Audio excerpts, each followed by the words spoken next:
Deep in the heart of Sicily, where ancient traditions meet modern brutality, one man rose to control an empire built on fear, violence, and absolute power. His name was Benedetto Capizzi, and for decades he was the undisputed boss of Caltanissetta, commanding one of the most feared Mafia families in southern Italy. This is the story of a man who ruled like a medieval lord in the 20th century, and whose reign of terror left scars that remain to this day. To understand Benedetto Capizzi, you must first understand Sicily itself. This is not just an island in the Mediterranean. This is the birthplace of the Mafia, where organized crime isn't an aberration but a parallel government that has existed for over 150 years. In rural towns like Caltanissetta, in the center of Sicily, the Mafia didn't just influence life. It controlled everything: who got jobs, who got justice, who lived, and who died. Benedetto Capizzi was born in 1920 in Caltanissetta, a dusty agricultural town in Sicily's interior. This was a world of poverty, where most people worked the land and struggled to survive. But even in poverty, there was a hierarchy. And at the top of that hierarchy were the men of honor, the mafiosi who commanded respect through violence and cunning. From a young age, Benedetto was drawn to this world. He was tough, intelligent, and ruthless. In post-World War II Sicily, as Italy struggled to rebuild, the Mafia expanded its power. They controlled the black market, construction contracts, agricultural production, and local politics. For ambitious young men like Benedetto, the Mafia offered a path to power that legitimate society never could. By the 1950s, Benedetto Capizzi had been formally inducted into Cosa Nostra, the Sicilian Mafia. He became a made man, bound by the code of omertà and loyal to the organization above all else. But Benedetto wasn't content to remain a soldier. He was calculating, patient, and willing to do whatever it took to rise through the ranks. His opportunity came through violence. The Mafia is built on bloodshed, and those who prove themselves willing to kill for the family earn respect and promotions. Benedetto showed no hesitation. When rivals needed to be eliminated, Benedetto was there. When the family's honor needed to be defended, Benedetto defended it. His reputation as a stone-cold killer grew throughout the 1960s. By the early 1970s, Benedetto Capizzi had become the boss of the Caltanissetta Mafia family. This wasn't just a symbolic title. As boss, Benedetto controlled vast criminal enterprises throughout central Sicily. Extortion rackets targeting businesses and farmers. Control over public works contracts, ensuring that Mafia-connected companies won lucrative government bids. Drug trafficking routes that moved heroin from Sicily to mainland Italy and beyond. Protection schemes that forced every business owner to pay tribute or face destruction. But what truly set Benedetto apart was his iron-fisted control over his territory. In Caltanissetta and the surrounding towns, his word was law. Mayors consulted him before making decisions. Police looked the other way when his men operated. Judges issued favorable rulings to Mafia defendants.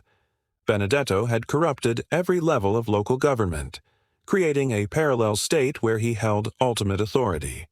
His method of rule was simple: absolute loyalty or absolute destruction. Those who served him faithfully were rewarded with money, protection, and status. Those who betrayed him or challenged his authority were eliminated without mercy. Benedetto personally ordered dozens of murders throughout his reign, and his soldiers carried out countless more. Bodies were found in the Sicilian countryside, victims of l'upara bianca, the white shotgun, a Mafia term for murders where bodies disappear forever. The extortion system Benedetto ran was particularly brutal. Every business owner, from small shops to large construction companies, paid pizzo, protection money. The amounts could be crippling, but refusing to pay meant fire, vandalism, or death. Farmers who grew crops on Mafia-controlled land paid tribute. Contractors who wanted to work on public projects kicked back percentages to Benedetto's organization. The money flowed upward, and Benedetto became wealthy beyond measure. But Benedetto understood that money alone doesn't keep you in power. You need fear, and Benedetto was a master of fear. He made examples of those who crossed him. Bodies were left in public places as warnings. Businesses that refused to pay were burned to the ground. Witnesses who considered testifying were intimidated into silence. The message was clear. Benedetto Capizzi sees everything, controls everything, and punishes all disobedience. During the 1970s and 1980s, Sicily was torn apart by Mafia wars. The First and Second Mafia wars saw different families battling for supremacy, with the Corleonesi clan under Totorina eventually dominating.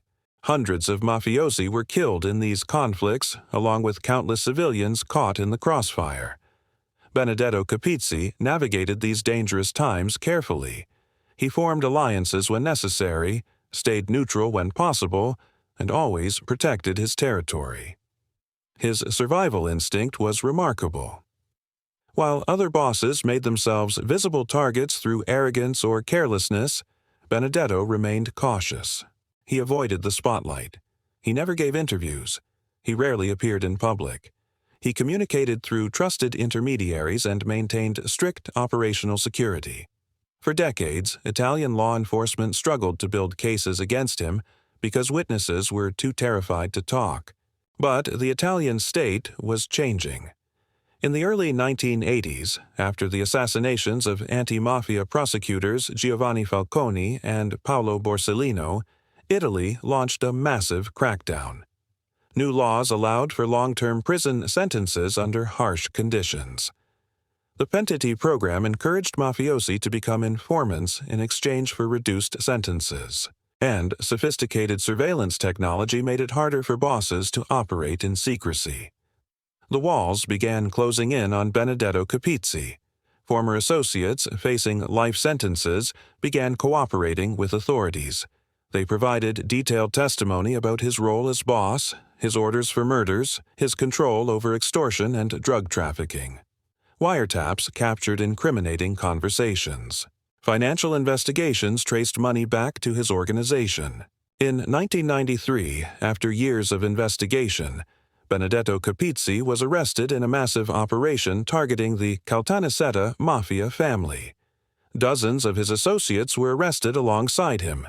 The charges were extensive: mafia association, multiple counts of murder, extortion, drug trafficking, and corruption. The evidence compiled by prosecutors was overwhelming. His trial became a major event in Sicily. Pentiti testified against him, describing in detail the inner workings of his criminal empire. They recounted murders he had ordered, businesses he had extorted, politicians he had corrupted. Former soldiers who had once pledged loyalty to Benedetto now described him as a ruthless tyrant who ruled through terror. Benedetto sat through the trial with the stoic expression of a man who knew his fate was sealed. He refused to cooperate. He maintained omertà even as his former associates broke it. To him, the code still mattered. Betraying the Mafia was worse than any prison sentence. The verdict came in 1996. Guilty on all major charges. Benedetto Capizzi was sentenced to life imprisonment under the harsh Article 41 bis regime, Italy's toughest prison conditions reserved for the most dangerous mafia bosses. Under 41 bis, he would be held in solitary confinement with minimal contact with the outside world. No phone calls, severely restricted visits, complete isolation designed to break the power of imprisoned bosses. Benedetto Capizzi spent the rest of his life in Italian maximum security prisons. Unlike some bosses who continued to issue orders from behind bars, Benedetto's isolation was complete. His criminal empire, built over decades, was dismantled. His soldiers were arrested or killed. His businesses were seized. His money was confiscated. The parallel state he had built in Caltanissetta crumbled. He died in prison in 2008 at the age of 88, having spent the final 15 years of his life in isolation. There was no state funeral, no public mourning. The man who had once commanded absolute power in central Sicily died alone, his influence reduced to nothing. But his legacy lived on. The Caltanissetta Mafia family survived his imprisonment, though in weakened form. New bosses emerged to fill the vacuum. The extortion rackets continued, though less openly. The corruption persisted, though law enforcement remained more vigilant. The system Benedetto had perfected proved difficult to completely eliminate. Today, Caltanissetta is a different place than it was during Benedetto's reign. Police maintain a stronger presence. Anti-mafia prosecutors continue to target organized crime. Economic development has provided some legitimate opportunities that didn't exist in Benedetto's era. But the mafia hasn't disappeared. It's adapted, become more subtle, but it's still there. Benedetto Capizzi represented a particular type of mafia boss, the old-school provincial lord who ruled his territory like a feudal kingdom. He wasn't flashy like John Gotti. He didn't seek media attention. He simply controlled everything within his domain through systematic violence and corruption. For over 40 years, he was the undisputed master of Caltanissetta. His story is a reminder that the mafia isn't just a criminal organization. In places like Sicily, it became an alternative form of government, providing services the state couldn't or wouldn't provide, while simultaneously exploiting and terrorizing the population.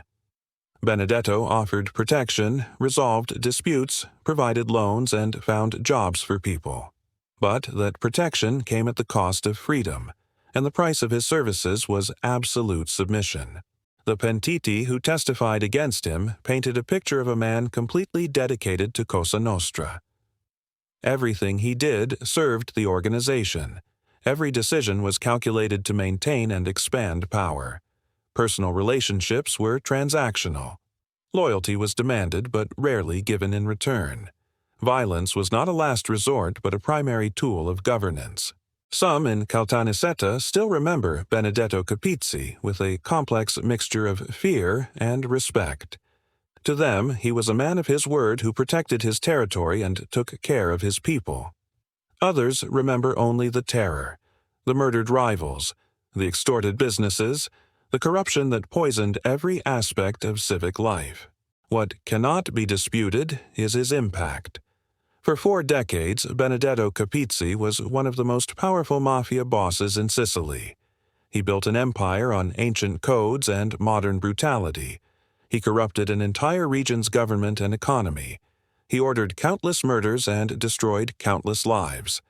And when the Italian state finally brought him down, it required years of investigation, brave prosecutors, and former mafiosi willing to break omertà. Benedetto Capizzi's story is the story of the Sicilian mafia itself. Born in poverty, rising through violence, ruling through fear, and ultimately destroyed by the courage of those who decided the code of silence had to be broken. His death in prison marked the end of an era, but the organization he served continues to this day. The Iron Boss of Sicily ruled his kingdom absolutely, and he paid the ultimate price, dying alone, powerless, in a prison cell, his empire in ruins, and his name remembered only as a symbol of everything the mafia represents: power without legitimacy, wealth without honor, and a legacy built on blood. Benedetto Capizzi died in Italian prison in 2008 at age 88 while serving a life sentence under Article 41 bis. His mafia family was largely dismantled, though organized crime continues in Caltanissetta in diminished form.